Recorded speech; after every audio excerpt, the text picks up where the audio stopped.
Your Excellency, thank you so much for agreeing to talk to me. That's a pleasure. Australia is so far from us, from Central Asia. And I personally was always wondering, what is your country? I never been there yet, but I always was wondering how it is, what is it? But always while traveling, when I meet the Australian people, they're so friendly. Good. And so open. And actually, it's my dream to visit your They are country. friendly. They can be quite aggressive, though. Oh, really? They tell you what they think. I think it's They don't very have good. secrets. But it's good. It's good side when you know what expect from the people. Yeah. You are prepared. Yeah, But true. it's much better, I think, that to have a hidden agenda with that people is very difficult to deal. So More difficult. yeah. Yeah, they're quite easy to deal with, Australians, because they're very practical, non-ideological people. So, it's just common sense.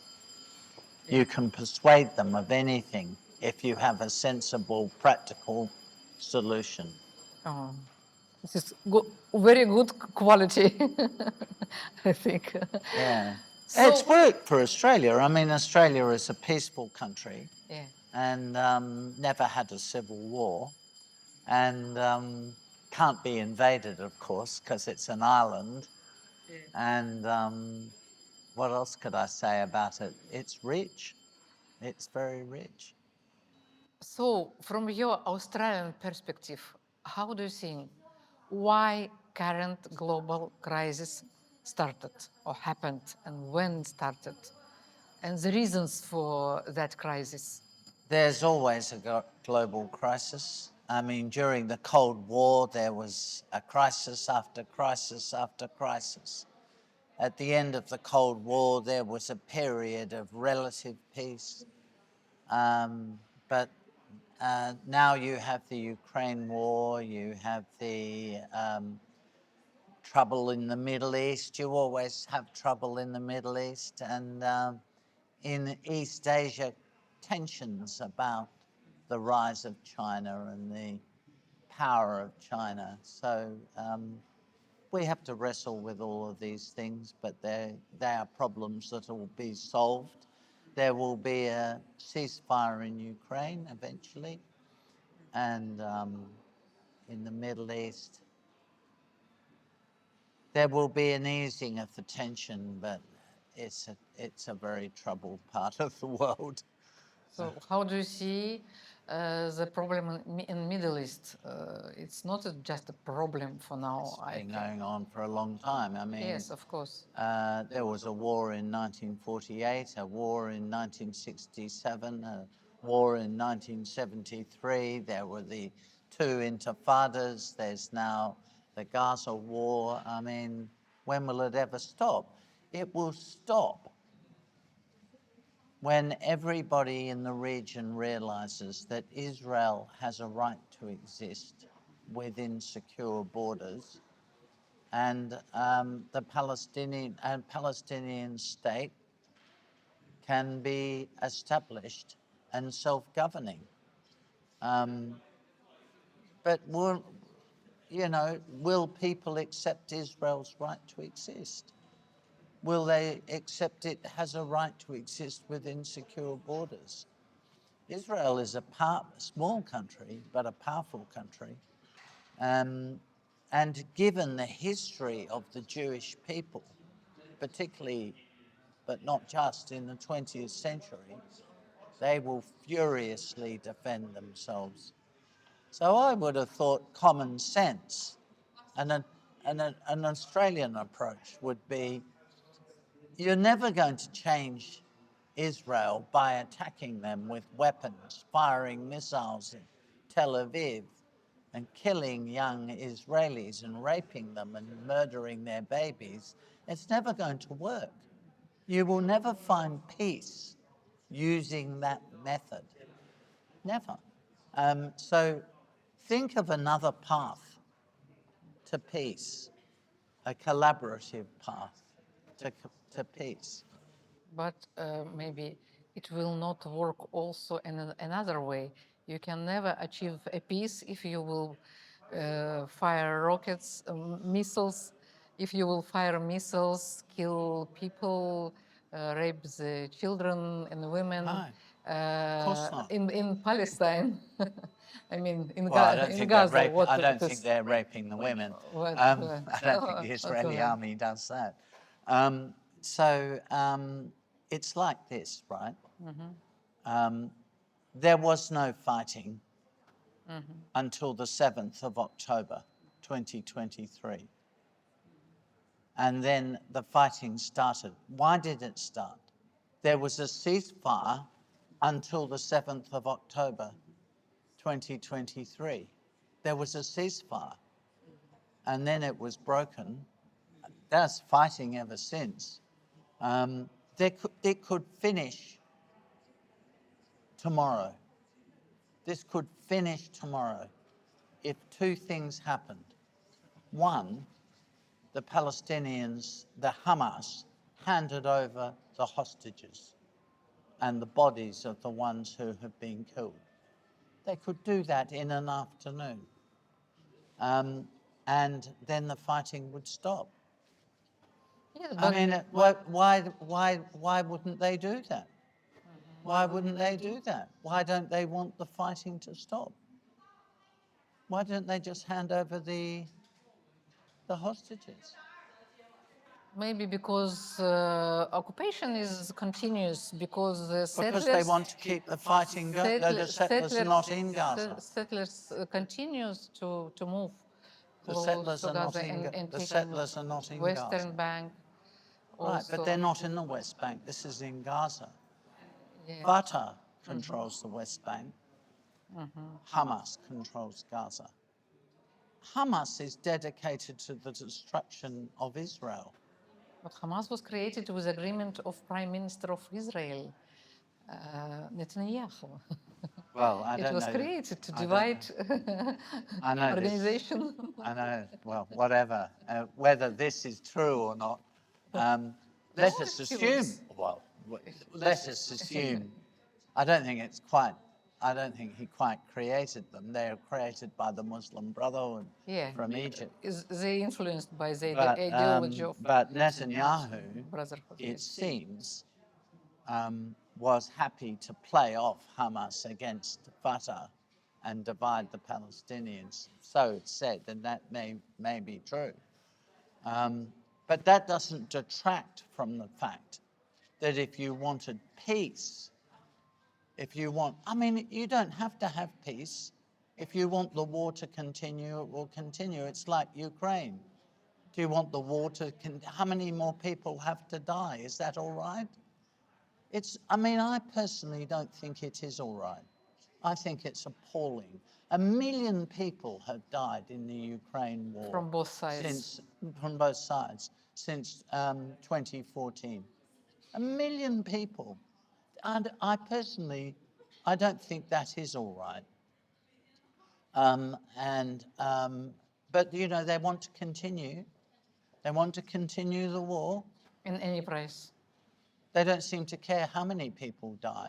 And it's the same in the Middle East. I mean, they just continue. I mean, if you didn't fire back at the Israeli Defense Force, they wouldn't shoot you.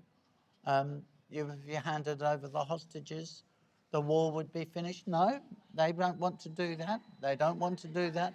They want to continue the war and continue the killing.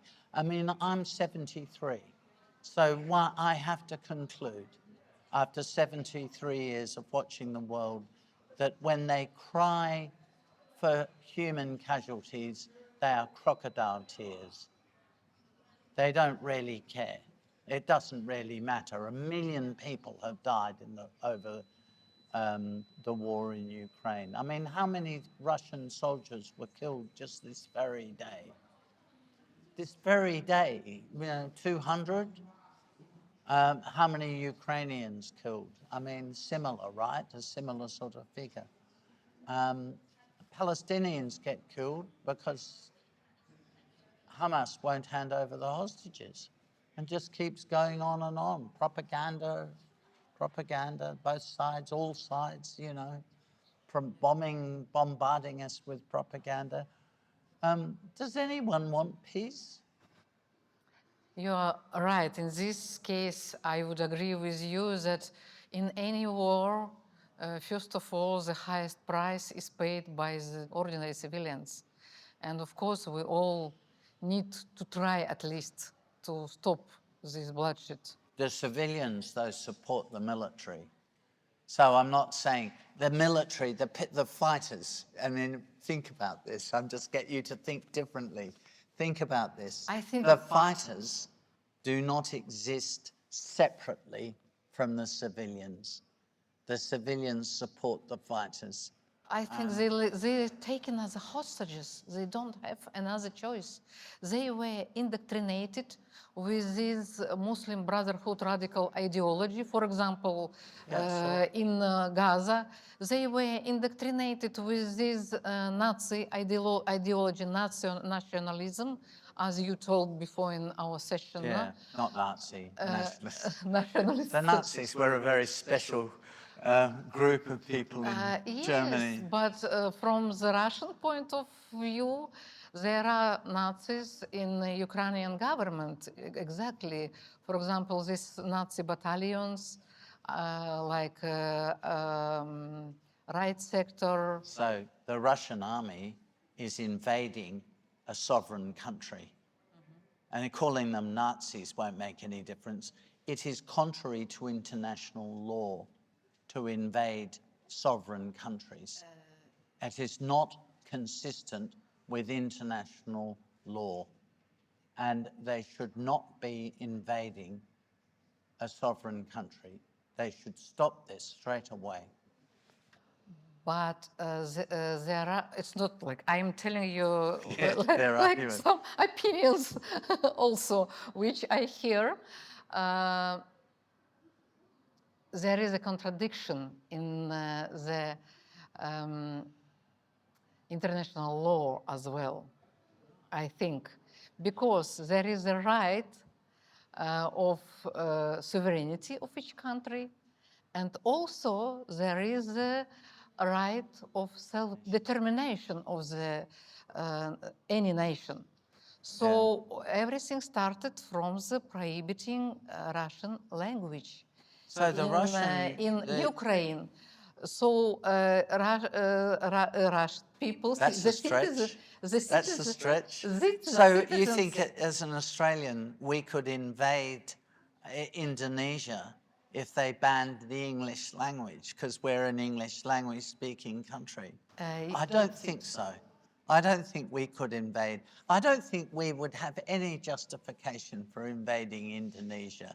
No justification. Great, I'm happy for Indonesia, but it was admitted by someone from American administration that state coup in 2014 was organized.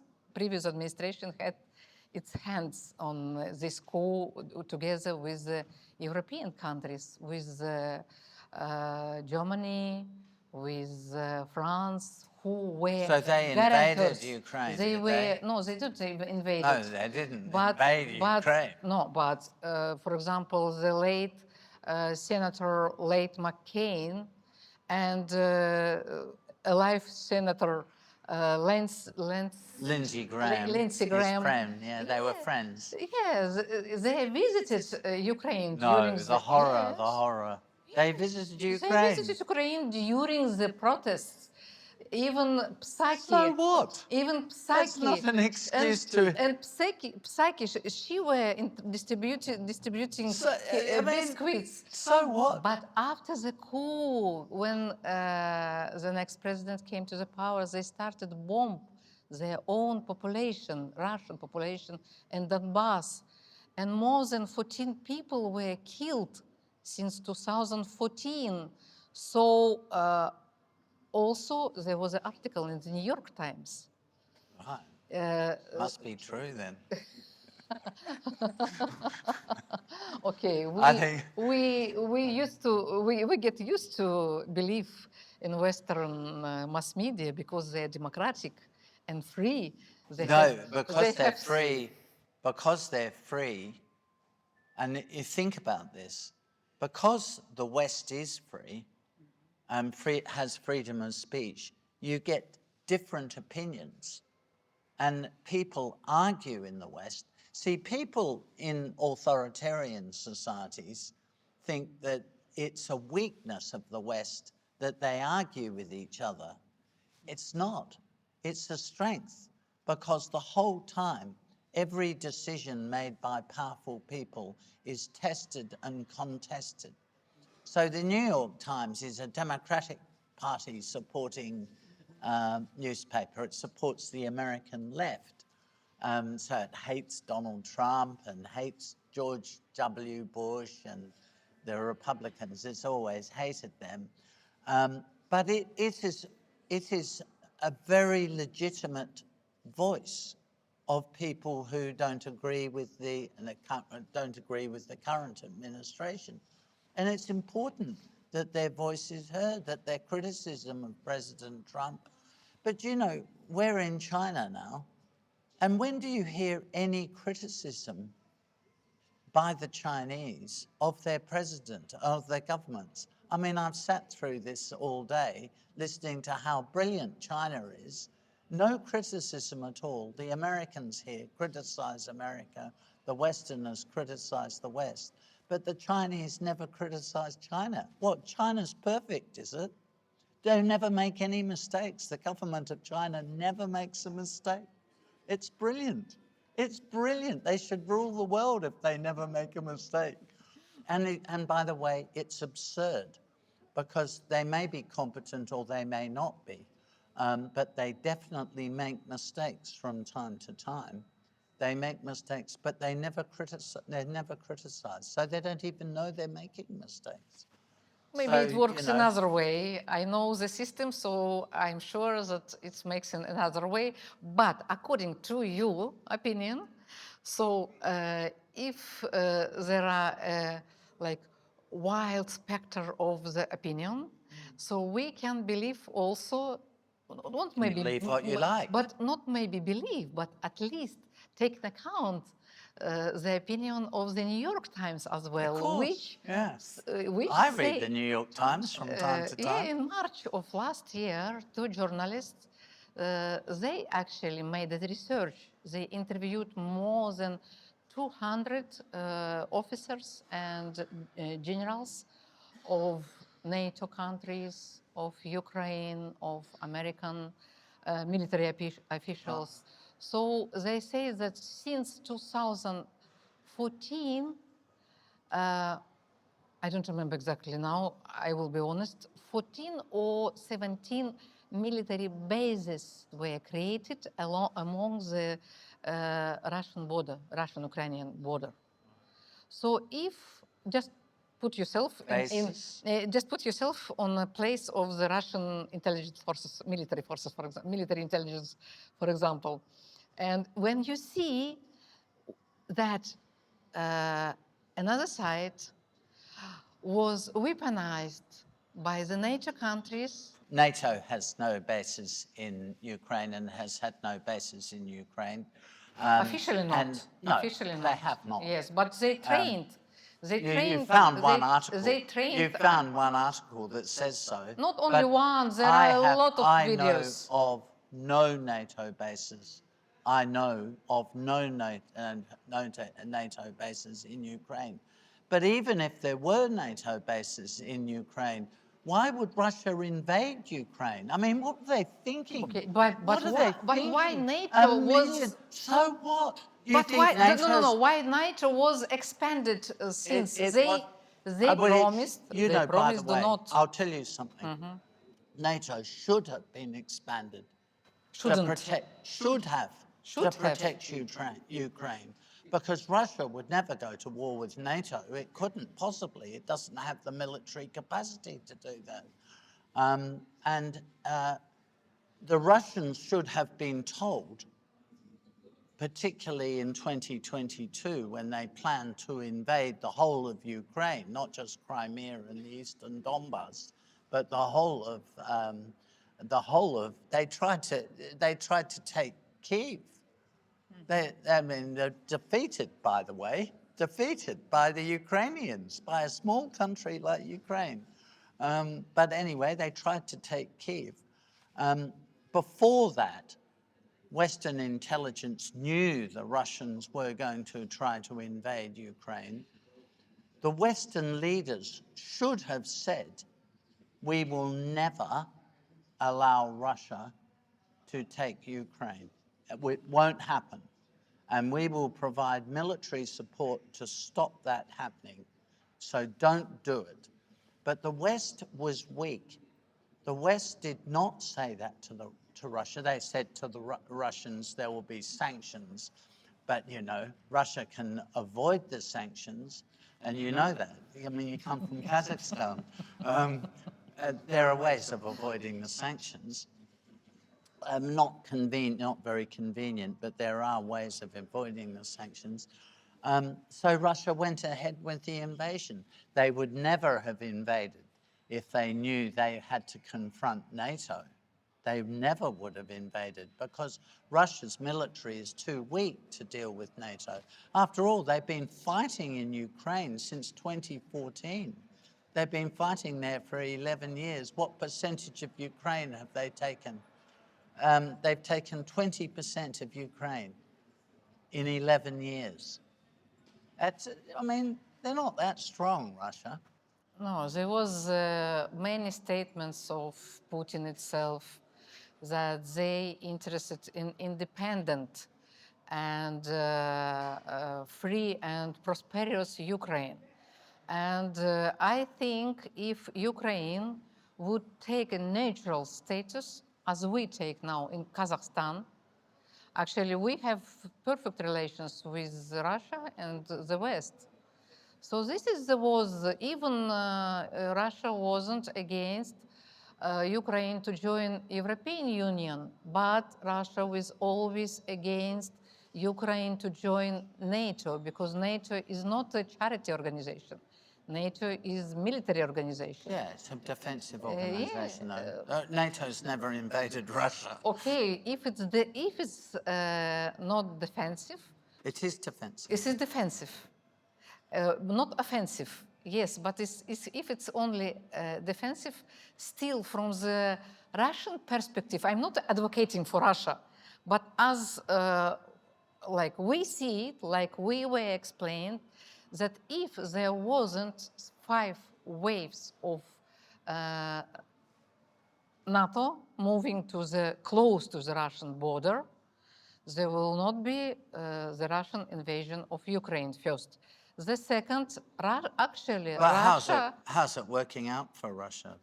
How's the invasion of Ukraine working out for Russia? Is that good for Russia that they have invaded Ukraine? I mean, it's been a catastrophic decision. If Russia, I mean, Russia doesn't have to be threatened by anybody. Russia just needs to engage and work with other countries. No, nobody's planning to invade Russia. The last attempt to invade Russia was by Adolf Hitler in Operation Barbarossa, it was called, and it was a catastrophic failure. The Swedes tried to invade Russia. The Germans twice tried to invade Russia. Napoleon tried to invade Russia. No one, again, is thinking of invading Russia. Nobody wants to invade Russia. People are quite happy for Russia to live within secure borders. It's fine. Nobody worries about that. There's no need for them to be paranoid. They're making a huge and historic mistake by not just engaging more productively with the West. They're making a huge mistake. I mean, already so many people have been killed by this war, and they've achieved nothing. They've achieved nothing. All they have achieved is bloodshed. I agree in that point with you that there is a lot of bloodshed. Yes, it should be stopped. But in March 2022, it was negotiations. There were negotiations in Istanbul already. And Russia already was close to Kiev, you are right. But why they stopped? They stopped because of these negotiations. And then Boris Johnson, former Prime Minister of Great Britain, came to Kiev and he said, no, we will continue to fight. So that's why Zelensky just threw out this agreement, which was already signed by all the members of Ukrainian delegation, Right, so- and by all the members of the you're buried, Russian. you're buried in a whole lot of historical stories which are partially true and partially not true. But the question today isn't what Boris Johnson said. But the members of the Ukrainian delegation, they themselves say that. The problem we're facing today isn't Boris Johnson and 2022. The problem we're facing today is why does the fighting not stop? Why not just have a ceasefire and begin peace negotiations? Why not? I mean, why? Just think this through. Where is this leading? Where is this going to end up? Don't think about what happened in the New York Times some years ago or what Boris Johnson is said to have said. I mean, it's not important. What is important is what happens now. And this is the thing to think through.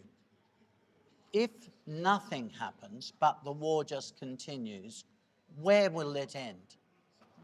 Where will it end? To Will it third end? World War, Will it can be no, third it World can't be. War. Russia's not strong enough to fight a world war. That's not going to happen. Nuclear war, if it will be Oh, nuclear well, war. they don't want to commit suicide, so I don't think they would do that. The Russians are a lot of things, but I'll tell you something, they're not stupid. Where will this war in Ukraine end? I mean, Russia will keep pouring soldiers in, firing missiles, firing artillery, and the soldiers will die.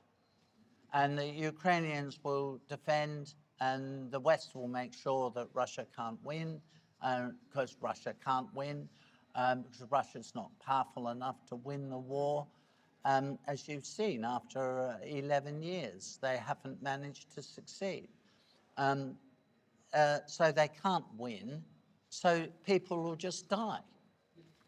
And that's it. Where is it going to end? This is the question your viewers should ask themselves, not you. Your viewers should ask themselves, where is this leading if we don't stop the war? Where is it leading? You mean the Russian troops are going to march through the main streets of Kiev, having taken Kiev? I don't think so. I don't think that's going to happen. But if you say that Russians are not stupid, so isn't it some contradiction saying that Russia invaded Ukraine just because with no reason? You know, that it means that Russian military intelligence, for example, do you think are they stupid? Well, I don't To think, invade, to start the war, to invade the think, country yes. without knowing anything, think that it- just to not having a reason. I think it was a very bad decision, a historically bad decision to invade Ukraine. I could understand if they had discovered that the Ukrainians were planning to invade St. Petersburg and take St. Petersburg, or, you know, whatever. I could understand as a defensive measure they would retaliate, but no one was planning to attack Russia. But we are not. No, We are not from this is leading nowhere, and this is the question your viewers need to think about. Where is this leading? Where is this going? And this is what people don't do. They think, oh, well, but this happened 5 years ago or 10 years ago or 6 months ago, this happened and this justifies my behaviour. But where is your behaviour leading you? Where is it going? Russians, Have not, you not thought- mine. Russians, yeah, not you personally. Exactly. Where is it? Where is it leading? Where will it go? And it's a tragedy. You know, I think it's a tragedy of human nature that people don't think like that. But why You think like that in your private life. not When of you course, get in your car not to go of and course, do your shopping, but you're thinking, where is it going? but what do you think? Why Russians don't agree on ceasefire? They think if they fight for long enough, everyone else will just eventually give up. And But by the way, that's a huge miscalculation. It's a huge miscalculation. I mean, lots of Russians know this. But in this case, why Western side doesn't listen to Putin, to his conditions, to conditions of Russian side, that they said, first of all, to make a peace, we should resolve the main root reasons for this war. Yeah, he says that. But what he wants to do is, he can have all those arguments. That's okay. That's okay. He has his positions, some of which, calls for the fall of the Ukrainian government. It's up for the Ukrainian people to decide on their government, not for President Putin to decide what sort of government Ukraine should have. But look, the thing is... I'm sorry. In this point, how Ukrainian people can decide something if the elections were cancelled? Well, that's constitutionally allowed. Okay, Just as President Putin is if allowed to become the president for life. If all the male population is hidden now, just to not be sent to the front lines, if half of population left the country, so how can they decide themselves? Well, maybe President Putin. If the all opposition shouted, all the mass media opposition or mass media were closed. So how can they decide? So the mass media in Russia is completely free, is it? Oh, I'm not saying about, no, we were talking about Ukraine. So, exactly. You say that Ukrainian people should decide themselves. What's it got to do with you? You're a Kazakh and I'm an Australian. It's nothing to do with us. Exactly. It's up to them. Yeah. It's up to them to decide. We don't know who's on the... Let me just say this. Because the interview's with me, isn't it? Or is it me interviewing It's you? okay, it will be podcast when people can talk to each other. When the people of Ukraine can decide themselves their government, how they decide it, who they put in there, who is able to vote and who is not able to vote, but it's nothing to do with us. That's something for them to work out. I don't know who's on the electoral roll in Kazakhstan.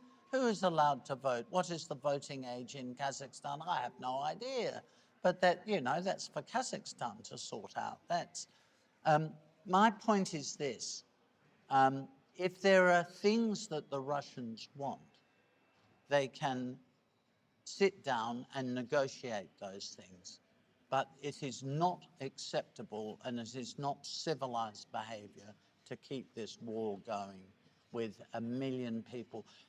Just killing people, killing, and guaranteeing, by the way, your own people will be killed as well. Stop the war and start the negotiations. And then, the various things that President Putin wants, he can put them on the table, and President Zelensky and They can negotiate that. But war is not the answer. War is not But the in answer. this case, what can we say about the war in Iraq, in Libya, in Syria, when a coalition led by USA invaded these countries and now they're controlling their natural resources? So What country does the United States control the natural resource in Syria? Iraq, for example. In Syria, okay, Kurdish forces controlled by USA under the I thought they patronage. were supposed to be controlled by Turkey, weren't they? Maybe Not now, the USA. Now, Not the USA. okay, now maybe there is some transitional period to make it Do you think Turkey be is controlled by USA Turkey. as well? Everything is controlled by the USA, is it? No, I mean maybe know, now is let me help you. Let me maybe help now you. is a transitional period Help you. to be maybe controlled the by paranoia, the paranoia. This is the sort of, this is the kind of paranoia that you see in the USA itself, where people have conspiracy theories, crazy conspiracy theories, which get out of control. I mean, the Americans are not controlling the Kurds. And do the Americans control the oil production in Iraq? Why would they bother? Why would they even bother? America is the world's biggest oil producer. No country produces more oil than America. It doesn't need to get oil from Iraq. Why would they bother? Some oil goes to Israel, maybe. Okay. Conspiracy theory is getting more and more elaborate. Okay. In any case, anyway, we agreed in one thing, that wars are terrible, very terrible. So can you say? Sometimes a war is necessary, but there is no point in going to war if you cannot be sure you're going to win. Never go into a war that you don't think you could win. We went into the Second World War to defeat Germany and Japan, but when we went into the war, we thought we could win, and we did. We would not only Together with Soviet Union at that time. Sure. And Soviet Union Well, was... the Soviet Union, not at the beginning, because the Soviet Union signed a treaty with the Nazis. Not only Soviet Union and Munich agreement. All European countries signed this agreement. I'm just talking about kind of agreement well, before. no The Soviet Union was the last who signed this agreement with Nazis. After 1939, between 1939 and 1941, the Soviet Union supported Germany, and they carved up Poland. So, I mean, what does it matter? This is in the 1930s. So the Allies eventually defeated. It's a war that we won. But my point is, and it was... By the way, I'm sorry, by the way, that the first red flag, which was... I thought you were a Kazakh, not a Russian.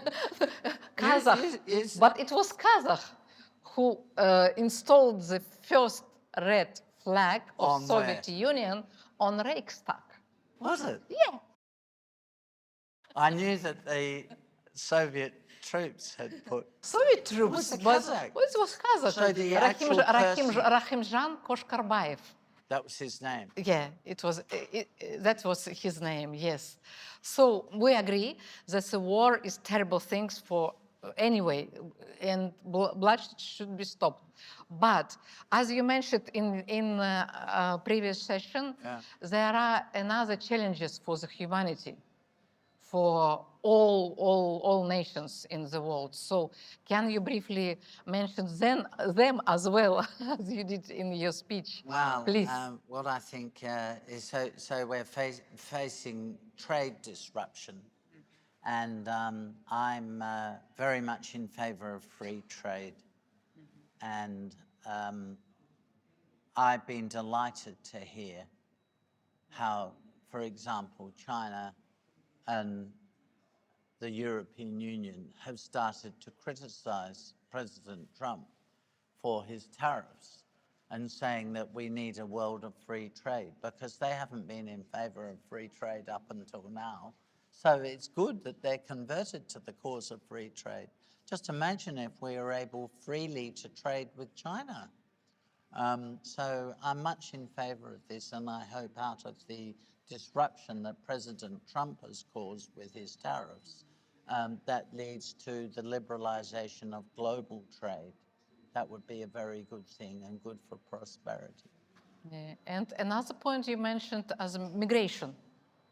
Oh, yeah, it's a different point. This is to do with nationalism. So There has- nationalism first, no? So you see it like a root there problem. has been a rise of nationalism and a reaction against globalization. This has been caused by several things.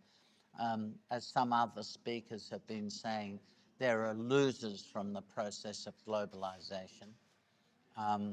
That's for sure. I mean, in all ways, with liberal economics, there are businesses that are no longer viable, and there are businesses which are highly profitable. So capital moves towards the businesses that are profitable and away from the ones which are loss-making. That's how you make yourself rich. And so the people who work in loss-making businesses, they don't like that. I mean, understandably, they lose their jobs, or their pay is cut. It's a tough life for them. And those people have objected. And secondly, there has been in many Western countries, not in my country, but in many Western countries, an upsurge in illegal immigration. It's not legal immigration, it's illegal immigration.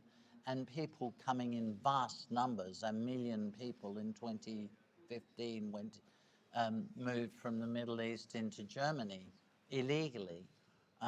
There are thousands of people going across to the UK illegally at the moment.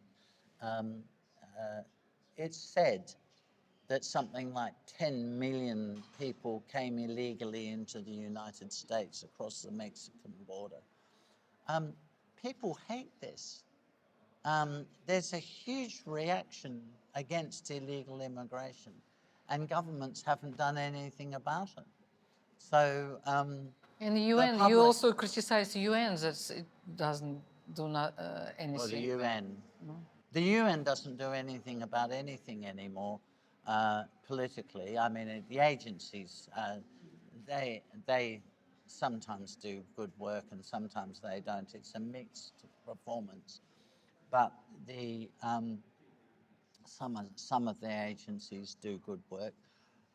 Politically, the UN has done nothing. I mean, what's it done to bring the war in Ukraine to an end? What's it done in the Middle East? What's it done in Sudan?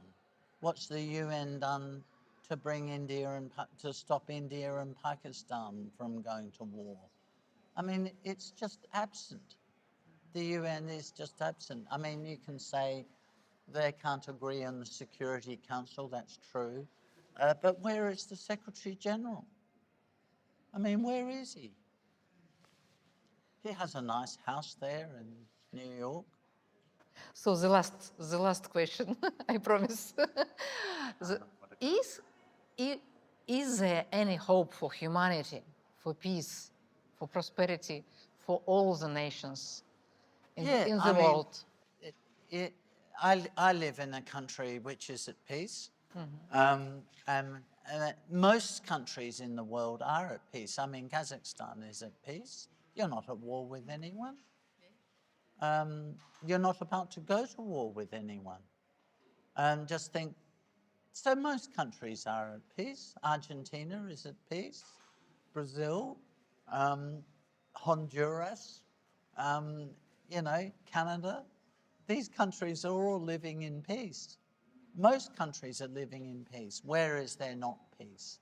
It's in the places we've been talking about, Ukraine,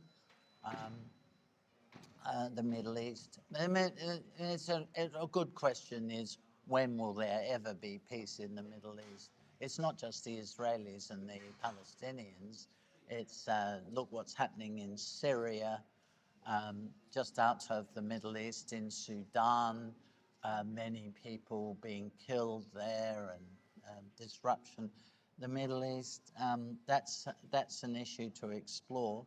In East Asia, most of East Asia is perfectly at peace. Trouble in Myanmar. Indonesia is at peace. Thailand is at peace. China is at peace. So, I mean, I wouldn't be too pessimistic. It's not news that there was no war